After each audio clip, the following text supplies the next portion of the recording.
किसी नगर में गंगा अपने सास ससुर और पति के साथ रहती थी। उसका पति एक कपड़े का व्यवसायी था और वह घर में रहकर घर संभालती थी।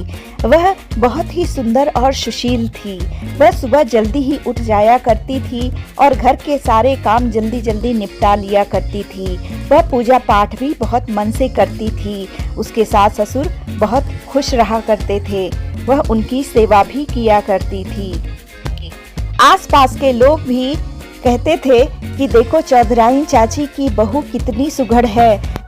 जब भी कोई त्योहार होता वह बढ़ चढ़कर हिस्सा लेती और खूब नाचती गाती भी थी। वह पास पड़ोस में लोगों की मदद भी किया करती थी। जब भी उससे कोई कुछ मांगने आता था तो वह उसे दे दिया करती थी।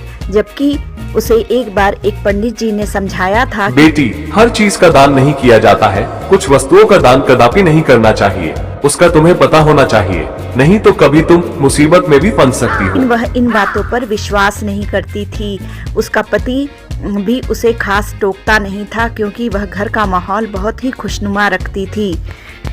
लेकिन कहते हैं ना कि अगर कोई बहुत अच्छा होता है तो उसके पीछे कुछ लोग लग जाते हैं कि इसके गृहस्थी को खराब करो। ऐसी ही कुछ वहाँ आसपास की औरतें थीं जो उसको देखकर जलती भी थीं। वह आपस में साजिश करती हैं कि इससे हम कुछ चीज़ें मांगते हैं और कहते हैं कि अगर कुछ चीज़ों का दान कर दो तो उससे उसके घर की लक्ष्मी चली जाती है। हम यह करके देखते हैं। फिर वह सब आपस में योजना बना लेती हैं। एक दिन एक पड़ोसन आती है और उससे कहती है, अरे गंगा, मुझे जरा चौका बेलन दे दे बेटा, मेरे घर मेहमान आए हैं, हमें इसकी जरूरत है, और साथ में तवा भी दे देना। वह कहती है, अरे चाची, मैं अभी लाती हूँ। फिर वह फटाफट जाकर चौका बेलन ले आती है और उन्हें दे देती है। थोड़ी ही देर बाद वहाँ पर एक दूसरी पड़ोसन आती है और वह कहती है, अरे बिटिया, मेरी झाड़ू तो बारिश में भीग गई है। तुम ऐसा करो कि अपनी झाड़ू मुझे दे दो, मैं थोड़े देर में तुम्हें वापस कर दूंगी। फिर वह कहती है कि बस इतनी सी बात, मैं अभी ले आई। फिर वह अंदर जाती है और झाड़ू लेकर आती है और उस महिला को दे देती है। फिर दोपहर के खाना खाने के बाद जब वह आराम कर रही थी तभी उसके पास एक और महिला आती है और उससे कहती है कि अरे बिटिया, शाम को मेरी बेटी को देखने के लिए लड़के वाले आएंगे, लेकिन उसके पास न तो पहनने के लिए अच्छी साड़ी है और न ही गहने हैं। यह चौथी बार लड़के वाले उसे देखने आ रहे हैं। 3 लोगों ने शादी से इनकार कर दिया। उन लोगों ने यह कहकर मना कर दिया कि तुम तो बिल्कुल ही कंगाल हो। मैं सोच रही थी कि अगर तुम मुझे थोड़े जेवर और साड़ी दे देती तो मेरी बेटी का कल्याण हो जाता। वह कहती है कि ठीक है, इतनी सी बात, मैं अभी ले आती हूँ। इंसान तो इंसान के काम आता है, आप चिंता ना करो। फिर वह जेवर और कपड़े लाकर उसे दे देती है। वह बड़ी खुश होती है और कहती है, जुग जुग जियो मेरी बिटिया, तुम्हें ऊपर वाला और नवाजे। वह बैठकर शाम की चाय पी रही थी तभी उसके दरवाजे पर कोई और महिला आती है और उससे कहती है कि अरे बिटिया सुनो, मुझे तुमसे थोड़ा सा काम है। वह कहती है कि क्या बात है भाभी, आप इस तरह परेशान क्यों हो? तब वह कहती है कि मेरा बच्चा बहुत भूखा हुआ है, वह कब से दूध के लिए रो रहा है, लेकिन मैं क्या करूं? उसके पापा अभी तक दूध लेकर आए नहीं हैं। मेरे समझ में नहीं आ रहा है मैं उसे क्या खिलाऊं पिलाऊं। एक बार तो आटा भी घोल के दिया कि वह दूध समझकर पी जाए, लेकिन उसने उसे नहीं पिया। जानते हो ना कि बच्चे तो चालाक होते हैं, दूध का स्वाद उसके मुंह को जो लगा है। वह कहती है कि इतनी सी बात, ठीक है, तुम यह दूध ले जाओ। फिर वह जाती है और दूध लेकर आती है और उसे दे देती है। वह भी उसे दुआएं देती है और दूध का बर्तन लेके वहाँ से चली जाती है। थोड़ी ही देर बाद उसका पति दुकान से आता है। दोनों मिलकर खाना खाते हैं और फिर रात्रि में सो जाते हैं। अभी सुबह ही हुई थी तभी एक दुकान का नौकर उनके पास दौड़ा दौड़ा आता है और कहता है, भैया जी चोरी हो गई। अरे सुबह सुबह ये कैसी बात कर रहे हो? क्या कोई बुरा सपना देखा है? वह कहता है नहीं। नहीं, मैं सच कह रहा हूँ, मैंने कोई सपना नहीं देखा, सच में चोरी हुई है। फिर वह दोनों जाकर देखते हैं तो सचमुच ऐसा ही हुआ था। अरे सचमुच चोरी हो गई, अब मैं क्या करूँगा? फिर गंगा कहती है आप किसी बात की चिंता मत करो, हमारे पास बहुत धन है। फिर वह जाकर घर में देखते हैं तो उनकी तिजोरी वहाँ पर भी खाली थी। फिर वह अपनी पत्नी को डांटते हुए कहता है कि अरे घर में भी तिजोरी खाली है, सच सच बताओ यहाँ कौन आया था? मैं तो पूरी तरह से बर्बाद हो गया, अब मैं क्या करूँगा? मैं तुम्हारा खर्च उठा नहीं सकता क्योंकि अब मेरे पास कुछ भी नहीं है। मुझे लगता है तुम्हारी गलती के कारण ही ऐसा हुआ है। तुम अब जाओ यहाँ से, कहीं भी जाओ, बड़ी दानी बनती हो ना, देखे तुम्हारी मदद कौन करता है। यह खबर जंगल के आग की तरह पूरे जगह फैल जाती है। वे औरतें जो इस साजिश में शामिल थीं, वह बहुत खुश होती हैं और इधर वह बहुत रोती है, गिड़गिड़ाती है और कहती है कि आपके सिवा मेरा कौन है, मैं कहाँ जाऊंगी, मैं क्या करूंगी, मुझे तो कुछ भी आता नहीं है। तब उसका पति कहता है कि तुम अब जाओ यहाँ से, कहीं भी जाओ, बड़ी दानी बनती हो ना, देखे तुम्हारी मदद कौन करता है। फिर वह उसे घर से निकाल देता है। वह रोते रोते जंगल की तरफ जाती है और माँ लक्ष्मी के मंदिर में बैठकर रोने लगती है और कहती है कि हे माँ, मैंने तो सबकी सेवा की, सबकी मदद की, मैंने किसी का कभी कोई बुरा नहीं किया, सपने में भी मैं किसी का बुरा नहीं सोचती हूँ, फिर मेरे साथ इतना बुरा क्यों हुआ है? अब मैं क्या करूं? मेरे पति ने मेरा परित्याग कर दिया है, मेरे पास जीने का कोई भी मकसद नहीं बचा। जैसे जैसे समय बीतने लगता है वह बहुत ही अधीर हो जाती है। वह कहती है कि मैं अब इस जीवन का क्या करूंगी। पास ही नदी बह रही थी, वह नदी के किनारे जाती है और उसमें कूदने की सोच रही थी।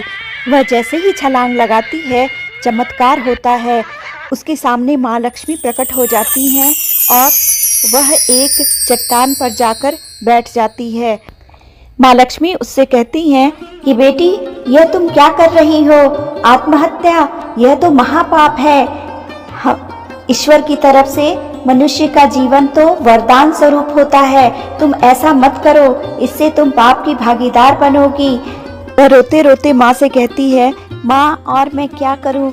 मेरे पति ने मेरा परित्याग कर दिया, पति के अलावा मेरा इस दुनिया में कोई नहीं है, मैं कहाँ जाके रहूँगी? इससे तो अच्छा है कि मैं मर जाऊँ। तभी मैं पानी में कूद गई थी। माँ लक्ष्मी कहती हैं कि देखो, तुम्हारे पति ने तुम्हें घर से निकाला, यह तुम्हारी गलती के कारण ही हुआ। असल में तुमने जिन वस्तुओं का दान दिया था, अपनी वस्तुएं उठाकर दूसरे को दे दी थी, वह तुम्हें देनी नहीं चाहिए थी। मैं तुम्हें बताती हूँ कि तुमने क्या क्या गलतियाँ की हैं। तुम्हारी पहली गलती यह है कि तुमने अपना चौका बेलन अपनी पड़ोसन को दे दिया। तुमने यह नहीं सोचा कि इसकी शुद्धता बनाए रखने के लिए इसे किसी को देना नहीं चाहिए, क्योंकि इसमें मेरा वास होता है। तुम्हारी दूसरी गलती यह है कि तुमने अपने घर से झाड़ू निकालकर दूसरे को दे दिया।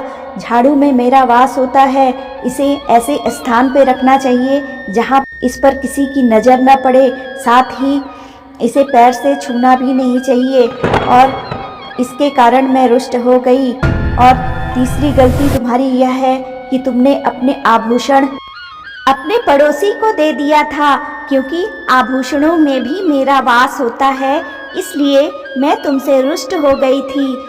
आभूषण स्त्री का श्रृंगार ही नहीं बल्कि उसकी संपत्ति भी होती है, तुमने उसी का दान कर दिया था।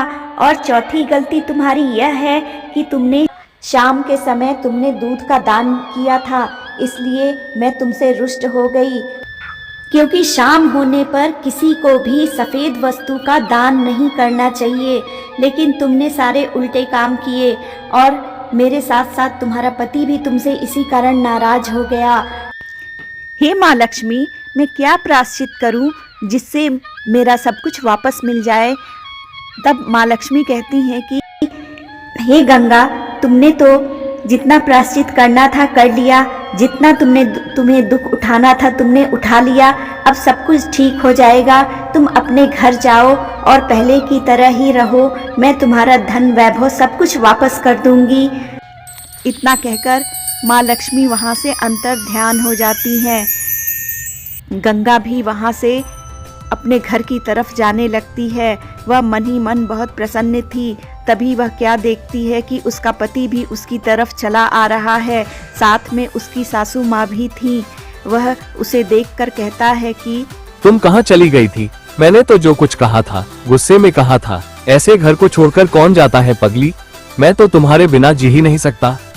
फिर उसकी सासू माँ उससे कहती हैं कि अरे बिटिया, तुम तो हमारे घर की लक्ष्मी हो। अगर कोई बात थी तो मुझसे कहनी चाहिए थी, तुम रूठ कर क्यों चली गई?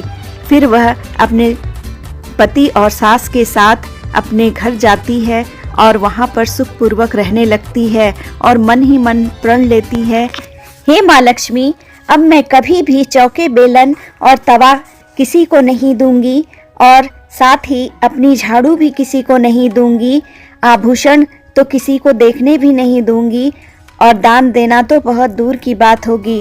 और साथ ही शाम के समय में सफ़ेद वस्तुओं का दान कभी भी नहीं करूंगी। और वह सबसे यह बात बताती भी है। फिर वह सुखपूर्वक रहने लगती है। तो मित्रों, देखा आपने, गृहस्थ को कभी भी चौका बेलन, तवा, झाड़ू, आभूषण और शाम के समय सफ़ेद वस्तुओं का दान नहीं करना चाहिए, क्योंकि इन्हें दान करने से माँ लक्ष्मी रुष्ट हो जाती हैं और घर में भयंकर गरीबी आती है। अगर आपको यह कहानी अच्छी लगी तो कृपया इसे लाइक करें, सब्सक्राइब करें और शेयर करें। धन्यवाद।